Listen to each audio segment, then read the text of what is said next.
माझं नाव दीपाली मोतीराम ढोके. मी घाटलाडकीला इथे राहते. हे माझी मुलगी लहान होती.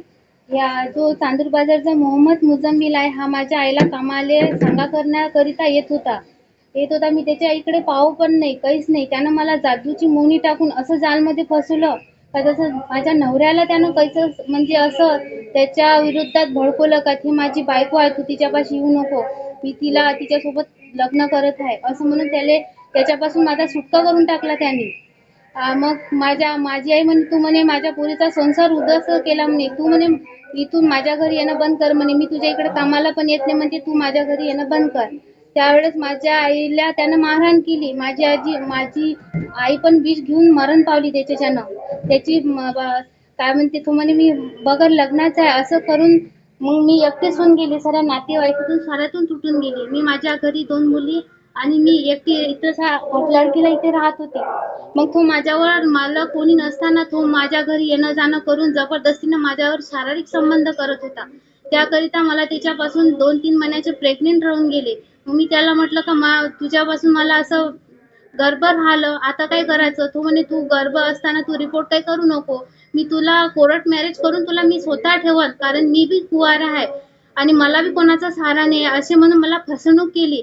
आणि कोर्ट मॅरेज केल्याच्या नंतर 8 दिवस माझा गर्भपात पण केला त्यानं आणि मला मारहाण चालू केली. त्यानंतर त्याची बायको रईसा बानो दानिश हा मला मारहाण करण्यासाठी माझ्या घरी येत होता. म्हणून मला म्हणतो, तू नीच जातीची आहे, तू माझ्या वडिलाला कशी फसवते, तू नीच जातीची खाटकी नाही, अशी म्हणून त्यानं माझा विनयभंग केला होता. मला मारहाण केली, मला खूप मारला त्यानं. आणि आता मुजम्मिल म्हणते का, तू जात बदलव, हे माझा मुसलमान धर्म स्वीकार, असं त्याने मला धमकी दिली आहे. आता मला खूप त्रास आहे त्याच्यापासून. आता तो लपून चिपून 8-15 दिवसात येते, माझ्यावर शारीरिक संबंध करून जाते. मी पोलीस कंप्लेंट केली.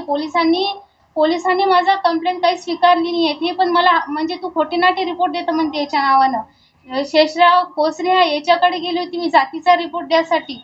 मला नीच जातीची हमेशा म्हणते. म्हटलं सर याच्यावर कारवाई करा. त्याने मला रिपोर्ट घेतला आणि मी SP साहेबाकडे गेली होती तो रिपोर्ट घ्या. म्हणजे तिथून बसी आली होती, त्यानं मला बोलावलं ब्राह्मणवाड्यावाल्यानं. सर्व पत्रकार बांधवांना नमस्कार. माझ्यासोबत रिपाई कवाडे गटाचे श्री चरणदासजी इंगोले हे सुद्धा उपस्थित आहे. आज लव जिहाद मध्ये कसं एका विवाहित महिलेची फसवणूक झाली आणि तिच्या किती हालअपेष्टा होतात आहे. दुर्दैवाने खालच्या पातळीवर काम करणारे पोलीस अधिकारी सुद्धा राजकीय दबावामुळे अशा मुलीला संरक्षण देत नाही. ते मांडण्यासाठी ती महिला पण आली आहे आणि मी पण आलोय. ही महिला माझ्याकडे आली होती, दीपाली मोतीराम ढोके. ही खाटीक समाजाची घाटलाडकी मधली महिला आहे आणि तिचा पहिला विवाह 2014 मध्ये झाला आणि तिला ही लहान मुलगी आहे, अजून एक मुलगी सुद्धा आहे. हे 2 मुली आहे. परंतु एक तिच्या आईकडे कामावर मजुरी देणारा एक माणूस, ज्याचं अगोदर लग्न झालेलं होतं, त्याने तिला प्रेमाच्या जाळ्यात फसवलं, नवऱ्यापासून दूर केलं, आईपासून दूर केलं आणि त्यानंतर तिच्या आता हालअपेष्टा सुरू झाल्या. रोज मार खाते. पोलीसमध्ये गेल्यानंतरही तिला प्रतिसाद मिळाला नाही आणि म्हणून ती तिचं पूर्ण दुःख जनतेपुढे सांगावं यासाठी आली. आणि लव जिहादची भीषणता अमरावतीमध्ये वाढलेली आहे. अमरावतीमधला एक म्हणजे मोठा माणूस अशा लोकांना प्रोत्साहन देतो आणि त्यामुळं या महिलेचं दुःख दूर करण्याकरता आज आपणासमोर ती महिला स्वतःच तिचं दुःख सांगेल आणि तातडीनं अमरावतीच्या SP या खाटीक महिलेवर, हिंदू दलित महिलेवर जो अत्याचार झालाय आणि धर्म परिवर्तनासाठी दबाव आणला जातोय त्यावर उपाययोजना करावी. त्या आरोपीला मोहम्मद मुजम्मिल याला तातडीनं अटक करण्यात यावं या मागणीसाठी आजची पत्रकार परिषद घेतली आहे. मी या महिलेला स्वतःच तिचं दुःख सांगण्यासाठी विनंती करतो. पोलीस स्टेशनला रिपोर्ट दिले, त्याने माझा रिपोर्ट घेतला नाही, फक्त त्याने LCB दाखल केली आणि मला घरी पाठवून देत आहे. हे पैसे देऊन देतात त्याच्याकडे का, म्हणजे त्याने माझी मदत नाही केली पोलीस आले. एनसी माझ्याकडे आहे ना. कोणतं police station? Brahmanwada police station.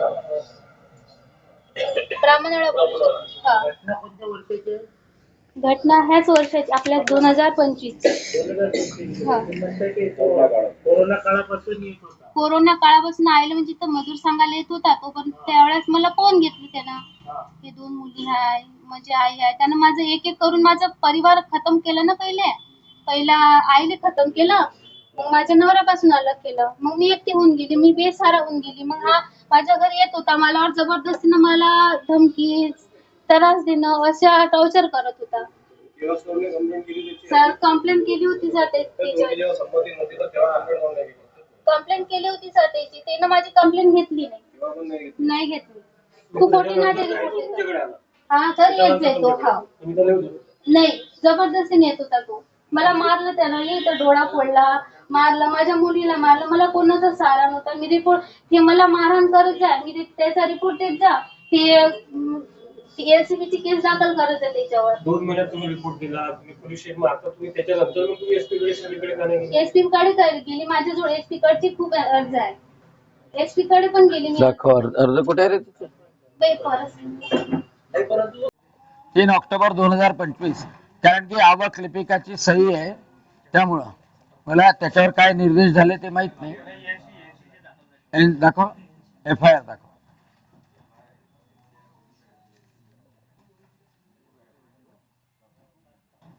हे कधीच आहे? 1/10/2025. फक्त एवढंच आहे की हकीकत अशा प्रकारे की यातील गैर अर्जदार याने अर्जदार हिच्यासोबत त्याची पहिली पत्नी असताना सुद्धा दुसरे लग्न केले, वरून NC. बस एवढंच लिहिलंय.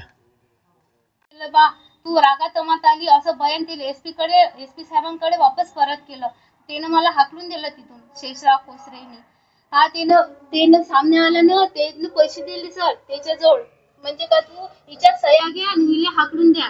सह्या घेणाऱ्या ते कोसरावनं लता अरुण नागले आणि रुकैया दिलदार शाह आणि सुरेश रामराव राठोड हे यांनी सह्या घेऊन म्हणे यायला म्हणे इथल्या घराच्या बाहेर काढून टाकतो आम्ही, आमच्या गावाच्या बाहेर काढून टाकतो आम्ही, हे खराब आहे हे असे असं कसं म्हणून येणं त्या मुजम्बिल दानिश रईसा याने त्याला भडकवले, पैसे दिले त्यानं. आपल्या शेषरावला पण पैसे दिले, त्याला हाकलून टाकावा. आता माझ्या जीवाचं कमी जास्त झालं सर. हे तिघं चौघ हे जण एवढे जुमेदार आहे. मला धोका आहे याच्याने. हे कधी घडलेलं आहे आणि कुठल्या लाथाडला गेली. खरं म्हणजे तिच्या नवऱ्यापासूनही तुटली, आई मरण पावली, आईला मारलं असं तिचं म्हणणं आहे. आणि त्यामुळे ती सगळ्यांकडे गेल्यानंतर ती आता इथे आली आणि त्याला पूर्ण न्याय मिळवून देण्याचा आपल्याही माध्यमातून, आणि आता मी पोलीसशी त्याचप्रमाणे मुख्यमंत्री देवेंद्रजी फडणवीस यांच्याशी सुद्धा बोलणार आहे. आणि या मुलीचं पुनर्वसन करण्यासाठी महिला बाल कल्याण विभागाला सुद्धा सूचना देणार आहे आजच, की त्या मुलीला रोजगारही मिळाला पाहिजे आणि तिचे 2 लहान मुली आहे, त्या 2 लहान मुली सांभाळल्या गेल्या पाहिजे. कारण की एवढी नीच प्रवृत्ती आहे की त्याचा मुलगा दानिश तो सुद्धा तिच्यावर लैंगिक संबंध ठेवण्याचा प्रयत्न करतो, म्हणजे आपण तिच्याच तोंडातून ऐकलेलं आहे. आणि त्याच्यामुळे भीषण परिस्थिती त्या मोहम्मद मुजम्बिल आणि त्याचा मुलगा दानिश, त्याची बायको रईसा यांनी त्या मुलीचं जीवन नरकासारखं करून टाकलंय. आणि म्हणून आपल्या सर्वांच्या समोर ही गोष्ट यावी, तिचं कसं नरकमय जीवन केलेलं आहे, त्यासाठी आजची पत्रकार परिषद घेतली. आपल्या सर्वांचंही सहकार्य त्या मुलीलाही असावं अशी मी अपेक्षा करतो. आता आली नाही, आता करतोय. पहिल्यांदा तुमच्याशी बोललो, हे तुमच्या माध्यमातून त्याच्या कानावर जाईल आणि मग त्याच्यानंतर बोलणार आहे. आणि तिचे पत्र आहे, SP का कारवाई केली नाही ते SP ला विचारा, त्या ठाणेदारांनी का कारवाई केली नाही हे विचारा. अॅट्रॉसिटी का लावली नाही? नाही तर भलत्या ठिकाणी अॅट्रॉसिटी लावतात, ते खाटीक आहे, तिला खाटकी नाही, नीच आहे. ताई राणाकडे गेली होती, ताई राणाकडे गेली तर त्यानं माझी म्हणजे गोष्ट घेतली नाही, ते निघून जात होते. मी असं त्यानं कानावर नाही घेतली, 2दा गेली होती मी त्याच्याकडे. मग मी गुगल वरून सरांचा नंबर घेतला आणि त्या रवी वाघमारे सरांनी ह्या सरांचा नंबर दिला, म्हणून मी ह्या करता इथं पोहोचली. काय अपेक्षा आहे आपण पोलीस साहेबांकडे आले आहेत, न्याय मिळेल का काय? मला न्याय मिळाला पाहिजे. जेव्हा मला अनाथ केलं त्यानं, मला मायपासून तोडलं, त्या लेकरीचा बाप छिनला त्यानं, मला खोटं म्हणजे जादू पासून मोनी टाकून मला रिश्ता नात्यातून सरायच्यातून तोडलं, आईतून अलग केलं, भावाबिंदातून अलग केलं, सारं नातं. डोके नावाची मुलगी आलेली आहे, तिला तिच्यावर अगोदर ती विवाहित होती, तिच्यावर तिच्या नवऱ्यापासून वेगळं केलं, तिच्या आईला मारलं असं तिचं म्हणणं आहे आणि त्याच्यानंतर तिच्यावर लैंगिक अत्याचार करण्यात आले. ती प्रेग्नंट राहिली आणि मग त्यानंतर तिच्याशी त्यांनी 2025 मध्ये 2 जानेवारीला लग्न केलं. पण तेव्हापासून तिला सातत्यानं मारहाण, तिच्या मुलापासून आणि त्या नवऱ्यापासून लैंगिक अत्याचार, मुलापासून लैंगिक अत्याचार आणि तू नीच जातीची आहे, खाटकी नाही, असा त्रास सातत्यानं सुरू आहे. तिला 2 लहान मुली आहे. दुर्दैवाची गोष्ट म्हणजे तुमच्याकडे ती ऑक्टोबरला येऊन गेली. तुमचं त्याच्यामध्ये म्हणजे तुम्हाला भेटू नाही दिलं, तिला बाहेरच्या बाहेरच हाकललं आणि ब्राह्मणवाडा पोलीस स्टेशनच्या पोलिसांनी नॉन कॉग्निजेबल ऑफेन्स, फक्त दुसरं लग्न केलं याच्याबद्दलचा ऑफेन्स, ते अॅट्रॉसिटी दाखल नाही केली, लैंगिक अत्याचाराचं दाखल नाही केलं, त्याच्या मुलांनी मारलं ते दाखल नाही केलं. त्यांनी सगळे रिपोर्ट दिलेले आहे, पण रिपोर्टच घ्यायला तयार नाही.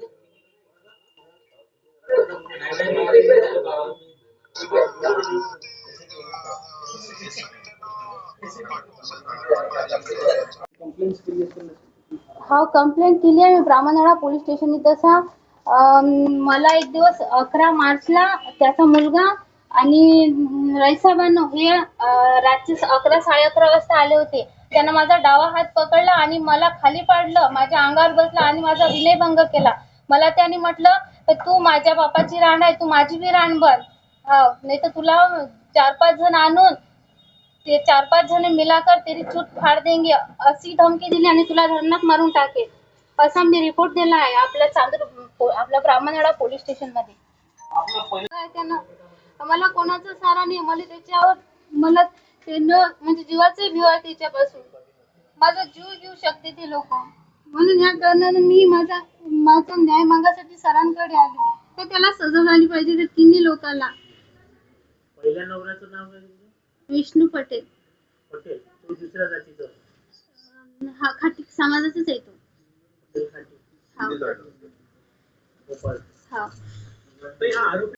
या चकाचकीच्या याच्यामध्ये नेते विसरून जातात कोणाचं दुःख काय आहे. त्याच्यामुळं ती माझ्या समोर अक्षरशः ओक्साबोक्शी रडली. तर त्यामुळं ताबडतोब आपल्या माध्यमातून तिला सहारा मिळावा हे सुद्धा अपेक्षित आहे. मी आता महिला बाल कल्याण विभाग आणि पोलिसांच्याही विभागातर्फे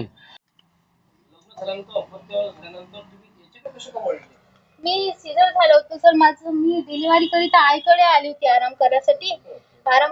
आई कामाला धंद्याला जात होती. त्यावरती लॉकडाऊनचा टाइम होता. ह्या एक कामाधंद्याला सांगायला येत होता. त्यावेळेस त्यानं मला फोन घेतलं. आई म्हणजे बाहेर कुठे गेली, हा डब्बा मागण्याच्या बहाण्यानं घरात घेऊन जायचा, याची नजर माझ्यावर खराब होऊन गेली. खराब आल्याकरता मग का म्हणते माझ्या नवऱ्याची फोन येत होती. नवऱ्याला भडकवलं का हे माझी बायको आहे, माझी आई म्हणे माझ्या मुलीला सोडून दे, माझ्या घरी येऊ नको. हे पण तिला पण मारहाण करत जा. ह्या म्हणे नाही म्हणे मी कुवार आहे, तुझ्या पोरगीला ठेवतो, अशी तिला हे दाखवली भरवांगी. मला त्यानं असे जाळ्यात असे म्हणजे एकदम कसं सांगून मला फसविले सर.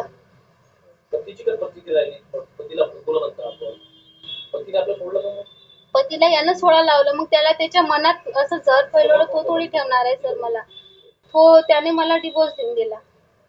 तुम्हाला कामाची नाही म्हणे असं म्हणून त्यांना पण मला डिवोर्स दिला. आता मी जरा पतीची समजूत नाही घातली का तुम्ही तुमच्या नातेवाईकांनी नाही नाही का बरं? तो कारण भोपाळचा होता सर एक गावाला, त्यांनी एकदम नकारच देऊन दिला, मी नेत नाही म्हणे हिला.